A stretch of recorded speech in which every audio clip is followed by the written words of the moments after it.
Amis auditeurs, amis partenaires, bien bonjour, bienvenue sur la chaîne Gospel Intérieur pour une véritable pratique spirituelle. Deuxième partie donc sur les lois spirituelles pour tous.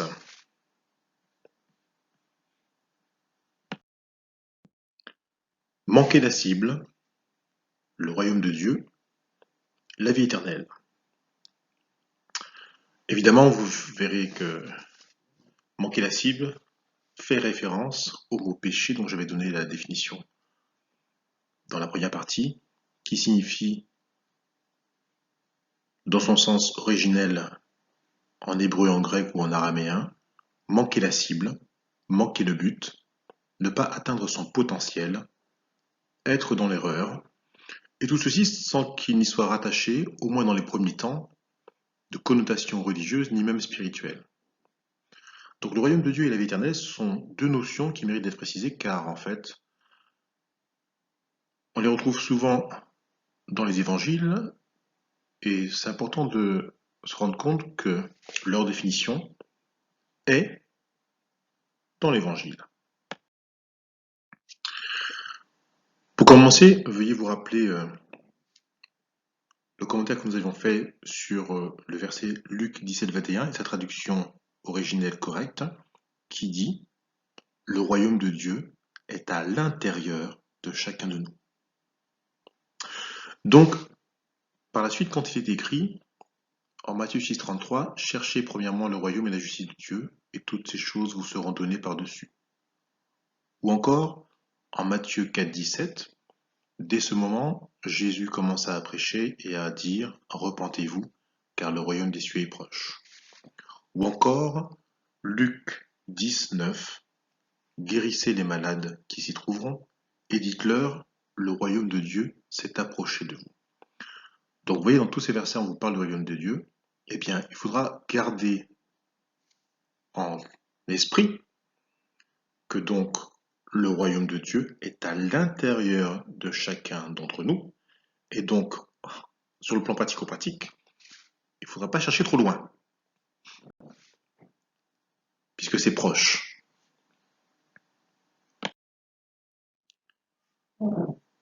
J'ajouterai ici deux versets qui ne sont pas sur les diapositives, qui concernent toujours le royaume de Dieu. Ils viennent confirmer cette interprétation. Éphésiens 2,22, « En lui, vous êtes aussi édifiés pour être une habitation de Dieu en esprit. » Cela veut dire que nous sommes chacun une habitation de Dieu en esprit.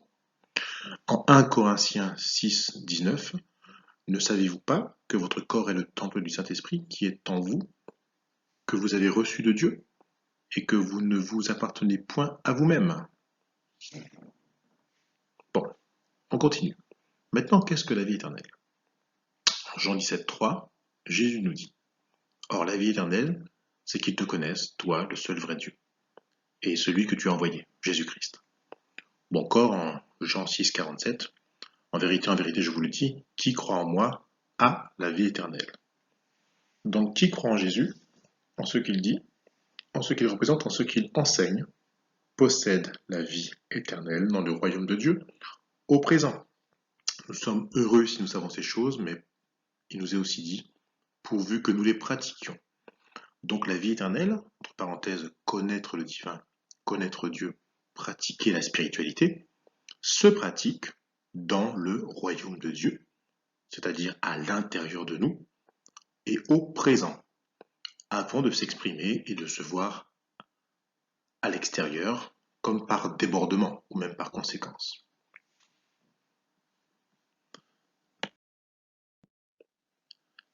Comme le dit Matthieu 6,33, cherchez premièrement le royaume et la justice de Dieu, autrement dit la pratique de ces lois spirituelles, et toutes ces choses vous seront données par-dessus.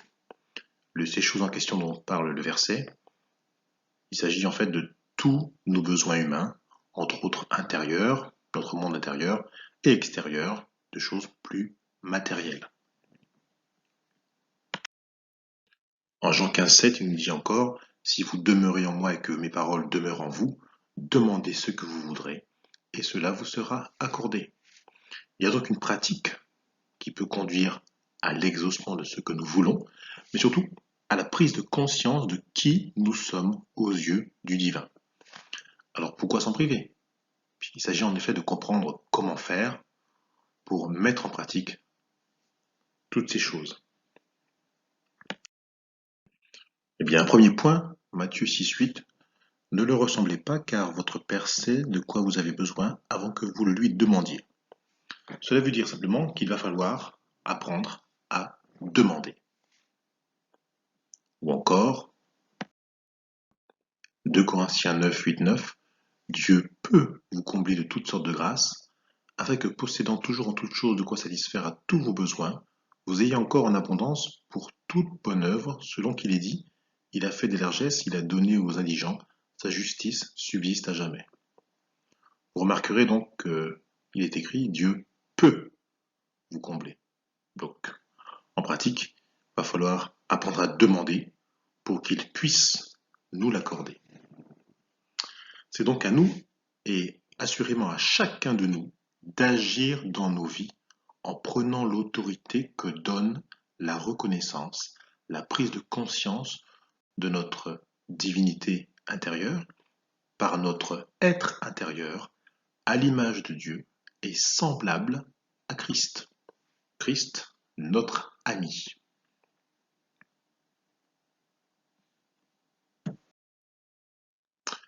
Les lois spirituelles. Qu'est-ce qu'une loi? Une définition simple. Règles, obligations écrites, prescrites ou tacites auxquelles les personnes se doivent de se conformer. On dira par exemple pour une loi physique que c'est une loi qui règle l'ordre du monde physique. Et bien pour les lois spirituelles, il s'agit d'une loi, de loi, qui règle l'ordre du monde spirituel. Donc la loi ordonne, met de l'ordre, permet de se conformer à l'ordre naturel du domaine qu'elle concerne, et surtout de jouir pleinement des capacités et des fonctions attachées au domaine où s'exprime la loi. La loi décrit l'ordre. Par exemple, la loi de la gravité me permet aussi bien d'explorer les capacités de mon corps physique par mes activités agréables que de faire l'erreur de sauter du toit d'un immeuble en prenant alors un risque déraisonnable pour ma vie.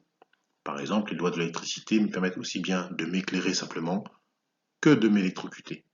Il en est de même, il en est de même, il en est de même pour les lois spirituelles. La notion de loi dans ce sens opérationnel n'a pas de caractère moralisateur. La loi spirituelle n'est ni bonne ni mauvaise en soi. Elle existe. Et c'est sa pratique qui peut devenir problématique ou bénéfique pour celui qui la pratique. Et telles sont les lois spirituelles du divin. Telles sont les lois de Dieu décrites dans la Bible.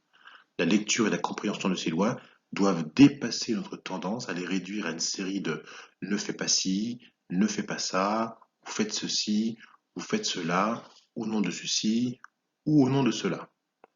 C'est pourquoi, et oui, c'est pourquoi en Jean 15,5, il est écrit vous ne pouvez rien faire sans moi. Il s'agit surtout de comprendre qu'on ne peut rien faire sans le divin en soi. Ésaïe 26,12, Éternel, tu nous donnes la paix, car tout ce que nous faisons, c'est toi, donc le divin en moi, qui l'accomplit pour nous.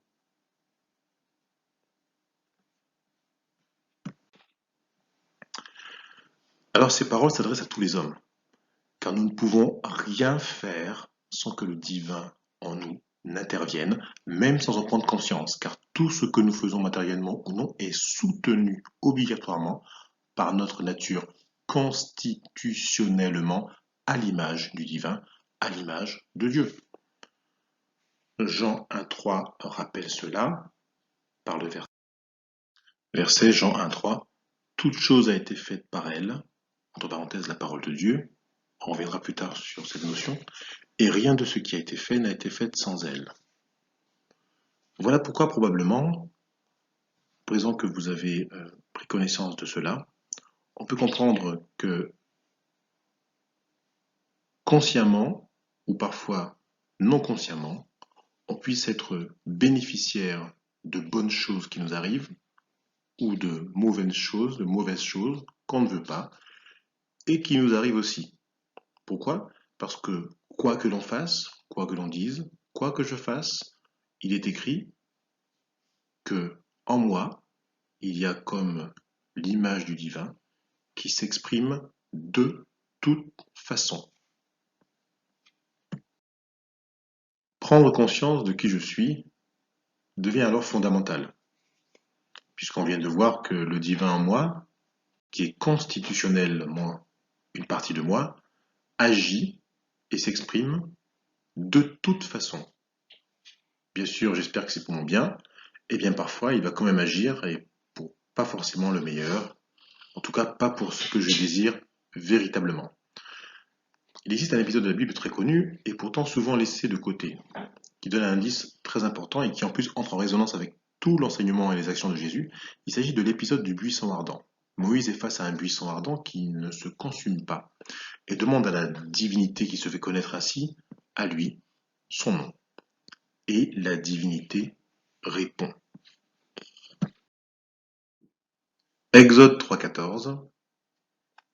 Dieu dit à Moïse, je suis celui qui suis. Et il dit, tu diras ainsi aux fils d'Israël, je suis, m'a envoyé vers vous.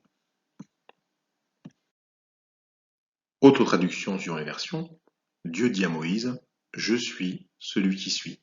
Et il ajouta, c'est ainsi que tu répondras aux enfants d'Israël. Celui qui s'appelle je suis m'a envoyé vers vous. Voilà. Je pense que chacun doit faire la connexion avec ce qui est écrit ici et ce qui a été dit dans les passages précédents, dans la présente vidéo ou la précédente. Surtout quand nous parlons régulièrement, chacun en s'exprimant, en commençant toujours par je suis ceci ou je suis cela. Il semblerait que cela soit probablement un indice plus que majeur quant à la reconnaissance de notre véritable identité. Jean 1,12 nous dit, mais à tous ceux qui l'ont reçu, à ceux qui croient en son nom, elle a donné le pouvoir de devenir enfants de Dieu. En Jean 14,23, Jésus leur répondit, si quelqu'un m'aime, il gardera ma parole et mon Père l'aimera. Nous viendrons à lui et nous ferons notre demeure chez lui. Dans notre version, c'est nous ferons notre demeure dans sa maison, à l'intérieur de lui. Luc 17,21, c'est la traduction correcte, car voici, le royaume de Dieu est à l'intérieur de vous. Encore un autre indice dans la généalogie de Jésus. En Luc 3 de 23 à 38 et en Matthieu 1 de 1 à 17, vous trouverez deux généalogies différentes de Jésus. Alors, ce qui est remarquable et surtout à observer, c'est que dans tous les noms qui sont donnés, vous trouverez aussi bien des rois que des sages, que les enfants adultérins, que des femmes peu recommandables, ou même des personnages qui chronologiquement ou même biologiquement n'ont rien à voir avec une ascendance charnelle de Jésus. Mais par contre, toutes ont un rapport à voir en termes d'ascendance spirituelle selon les lois du divin, selon les lois de Dieu. Alors ainsi, lorsque Dieu promet à Abraham dans Genèse 15, appelé le père de la foi, donc Abraham est un personnage très important dans la Bible qui est appelé le père de la foi, que sa descendance sera plus nombreuse que les étoiles, il parle de tous ceux qui mettront ces lois en pratique et qui ainsi reconnaîtront leur ascendance divine et ainsi cette déclaration ne se limite aucunement à un peuple, une race, une religion ou un sous-groupe humain limité. Il faut prendre conscience que nous pouvons tous prendre conscience de cet héritage et entrer, et ceci en naissant de nouveau, c'est le terme, en naissant de nouveau, à tout moment de notre existence, nous entrons dans la généalogie spirituelle du Christ. Voilà qui nous sommes quand nous naissons de nouveau, au commencement de notre vie spirituelle. C'est pour ça qu'il est écrit, en Jean 1,12, mais à tous ceux qui l'ont accueilli, il a donné le pouvoir de devenir enfants de Dieu. Autre version, Certains pourtant l'ont accueilli, ils ont cru en lui. À tout cela, il a accordé le privilège de devenir enfants de Dieu. Et donc, pour devenir enfant de Dieu, alors que de base nous sommes une créature du divin, il va falloir prendre conscience que c'est à chacun de nous, à moi, à vous, d'agir dans cette conscience. Nous sommes invités à prendre part à cet héritage qui, par la pratique, va se révéler en nous et va voir s'épanouir ce que nous sommes véritablement.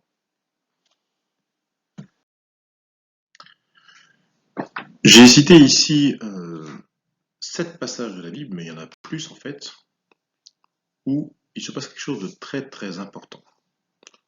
Pour ceux qui connaissent, vous verrez que ce sont des passages où il est rapporté des miracles de guérison. En tout cas, ce sont des passages aussi où Jésus utilise une phrase très connue qui est ta foi t'a sauvé. Ou sinon, c'est qu'il en soit fait selon ta foi. Voilà une expression qui en dit long sur le positionnement que nous devons prendre quand nous agissons. En effet, ça se passe, la guérison, ou quoi qu'on en fasse, quoi que fasse Jésus, de façon formidable ou moindre, rien ne se passe si quelque chose dans la personne concernée ne se réveille et se met en action. Il est même dit, par exemple, en Marc 11, 22, toujours pareil, prenant une version proche du sens original, Jésus leur dit, ayez la foi de Dieu et non en Dieu. Donc, quand Jésus agit, il faut qu'il ait la foi de Dieu, mais surtout quand les gens écoutent Jésus et se mettent en action pour recevoir leur guérison ou ce qu'ils demandent, il faut que chacun nous ayons en nous la foi de Dieu. Il existe par ailleurs un contre-exemple qui montre qu'effectivement, on a beau dire que Jésus est le Fils de Dieu, tout-puissant, etc., eh bien ça ne suffit pas pour qu'il soit capable de faire tout ce qu'il veut et si les gens ne le veulent pas. Effectivement, il y a un épisode où il retourne dans sa contrée natale et il est écrit que là, quoi qu'il ait voulu faire, en fait, il ne put faire grand-chose. Il ne guérit que quelques rares malades et il fut étonné de l'incrédulité des gens qui se trouvaient là. Tout ça pour dire que donc nous avons donc chacun à mettre en action cette capacité à tenir ferme dans l'assurance des choses qu'on espère et démontrer par ce que nous exprimons que nous ne doutons pas de ce que nous considérons avoir déjà obtenu, alors même que présentement nous ne le voyons pas encore. Et ce que je viens de dire, en fait, c'est simplement la définition de la foi, qui est comme quelque chose qui est inclus dans le pack identitaire de notre ascendance divine et qui n'est pas quelque chose de religion en soi, c'est quelque chose qui est inclus comme une capacité qu'il va falloir explorer. On y reviendra assurément. En Hébreu 11.1, je vous remets la définition. Or, la foi est une firme assurance des choses qu'on espère, une démonstration de celles qu'on ne voit pas. Et je vous remets le Marc 11.22. Jésus leur dit, ayez la foi de Dieu, et non en Dieu, traduction souvent rencontrée dans les traductions habituelles. Donc, je termine cette dernière vidéo en disant ceci, nous allons pouvoir chacun avoir la foi de Dieu quand nous allons agir à l'image de Dieu, car nous sommes chacun des créatures du divin appelés à devenir des enfants de Dieu. Très important de retenir cela pour la suite, car si vous ne retenez pas cela, vous ne pourrez pas voir s'accomplir ce que vous demandez. À bientôt.